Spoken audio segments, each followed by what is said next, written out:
আসসালামু আলাইকুম রহমতুল্লাহি ওয়া বারাকাতুহু। কোরআন তেলাওয়াত শুনুন এবং শিখুন চ্যানেলে আপনাদেরকে স্বাগতম। সম্মানিত দর্শক, আজকে আমরা নুন সাকিন ও তানবিন সম্পর্কে আলোচনা করব। দর্শক, পবিত্র কোরআন করিম তেলাওয়াত করতে হলে প্রথমে নুরানি শিক্ষা জানতে হয়, নুরানি শিক্ষা। তারপরে তাজবিদ জানতে হবে, তাজবিদের নিয়ম কানুন আহকাম সমূহ জানতে হবে। তারপরে পবিত্র কোরআন করিম সহি শুদ্ধভাবে তিলাওয়াত করতে পারবেন। দর্শক, আজকে আমরা আলোচনা করব নুন সাকিন ও তানবিন সম্পর্কে। নুন সাকিন ও তানবিনের হুকুমসমূহ আলোচনা করব। তো আসুন আলোচনা শুনি। সম্মানিত দর্শক, আজকের আলোচনায় নুন সাকিন ও তানবিন। নুন সাকিন তানবিন কি, নুন সাকিন তানবিনে কিভাবে উচ্চারণ করতে হয়, আসুন আলোচনা করি। নুন সাকিন ও তানবিনের চারটি বিধান রয়েছে, অর্থাৎ চারটি সিস্টেম। নুন সাকিন বলতে নুনের উপর সাকিন জজম। তানবিন বলতে আমরা বুঝি দুই জবর, দুই জের, দুই পেশ। নুন সাকিন ও তানবিনের চারটি বিধান। প্রথম হচ্ছে ইজহার, অর্থাৎ স্পষ্ট করে পড়া। দ্বিতীয় নম্বরে ইদগাম, অর্থাৎ অর্থ মিল করে পড়া। তৃতীয় নম্বরে ইকলাব, অর্থ হচ্ছে বদল করে পড়া।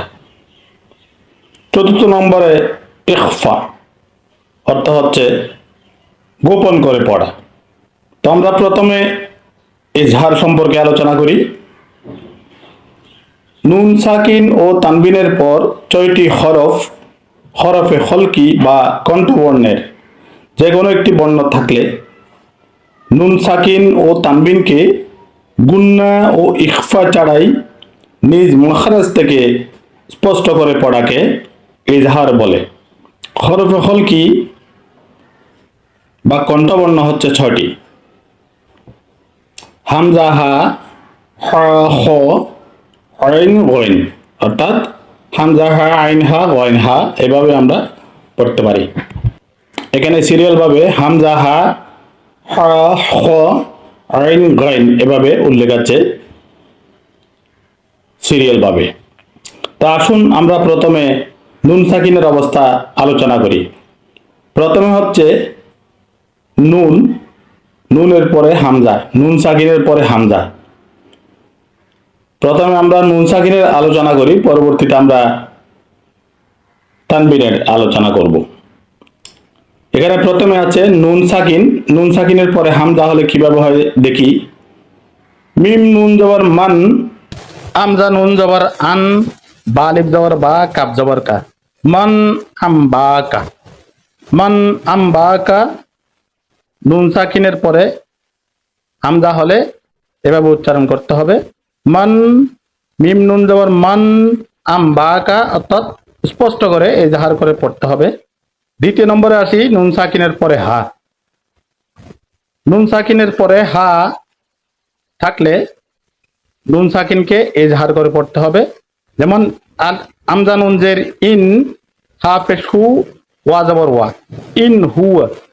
হামজা নুন জের ইন, নুন সাকিনের পরে হা আসছে, ইন হুয়া স্পষ্ট করে পড়া হয়েছে, এজাহার করে পড়া হয়েছে, ইন হুয়া ইল্লা ওয়াহয়ু ইউহা, ইন হুয়া ইল্লা ওয়াহয়ু ইউহা। তারপরে নুন সাকিনের পরে আইন হলে কিভাবে উচ্চারণ করব। এখানে ৩ নম্বর লাইনে খলাকাল ইনসানা মিন আলাক, খলাকাল ইনসানা মিন আলাক। এখানে মিন আলাকের মধ্যে মিম নুন জের মিন, তারপরে আইন আসছে, তাহলে এখানে পড়তে হবে মিন আলাক। তারপরে নুন সাকিনের পরে গইন হলে কিভাবে উচ্চারণ করব, চতুর্থ লাইনে দেখুন। এখানে আছে ওয়ামা মিন গাইবাতিন, ওয়ামা মিন, মিম নুন জের মিন, তারপরে গাইন আসছে গাইবাতিন। ওয়ামা মিন উচ্চারণ দেখুন, ওয়ামা মিন গাইবাতিন স্পষ্ট। মাখরাজ থেকে আলাদা করা হয়েছে। এবার আসি 5 নম্বরে হা। নুন সাকিনের পরে হা বর্ণ থাকলে কিভাবে উচ্চারণ করতে হয়। এখানে দেখুন ওয়াবারযাকুহু মিন হাইসু লা ইয়াহতাসিব। ওয়াবারযাকুহু মিন হাইসু, এখানে মিন হাইসু মিম নুনজের মিন, নুন সাকিনের পরে হা আসছে হাইসু, তাহলে এখানে স্পষ্ট করতে হবে, মিন স্পষ্ট করতে হবে, আলাদা করতে হবে, এজাহার করতে হবে। মিন হাইসু এটাকে এভাবে উচ্চারণ করতে হবে, মিন হাইসু, মিম নুনদের মিন, হাইসু, মিন হাইসু স্পষ্ট হয়ে গেছে, স্পষ্ট হয়ে পড়া হয়েছে, স্পষ্ট করে পড়া হয়েছে। তারপরে 6 নম্বরে আসুন খ। নুন সাকিনের পরে খ আসলে কিভাবে উচ্চারণ করব। যালিকা লিমান খশিয়া রব্বাহু। যালিকা লিমান, লিমনের মধ্যে লামজের লি মিম নুন যাবার বান, নুন সাকিন, খশিয়া খ শিন, খ জবর খ, শিন যে শিয়া জবর ইয়া, খশিয়া, লিমান খশিয়া। তাহলে এখানে উচ্চারণ করতে হবে যালিকা লিমান খশিয়া রব্বাহু। লিমান খশিয়া, এটা লিমান স্পষ্ট করতে হয়েছে, স্পষ্ট করেছি, লিমান খশিয়া। এবার আসুন তানবিনের উদাহরণ।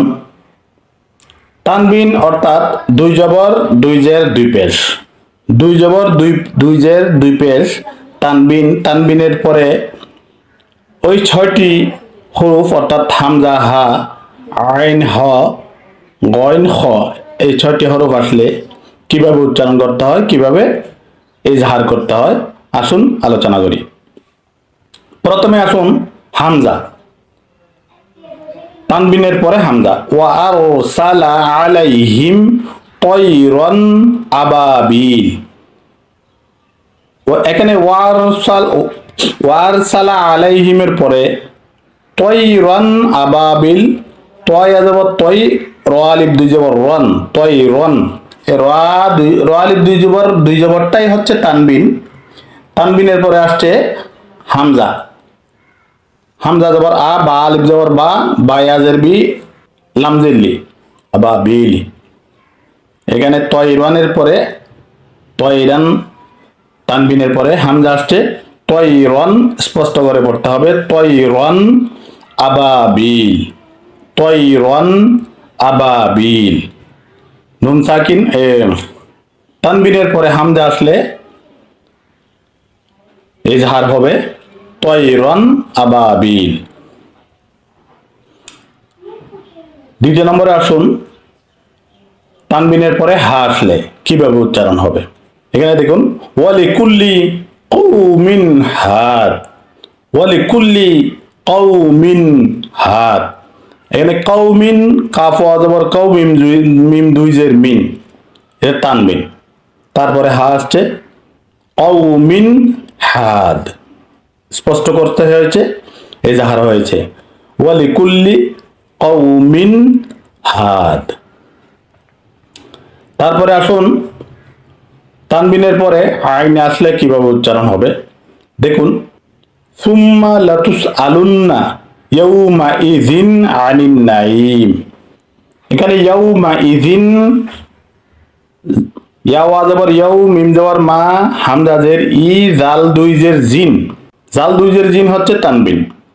তানবিনের পরে আইন আসছে, এখানে উচ্চারণ করতে হবে ইজহার করে, ইয়াউমা ইযিন আনিন নাঈম, ইয়াউমা ইযিন আনিন নাঈম। তারপরে আসুন তানবিনের পরে গাইন।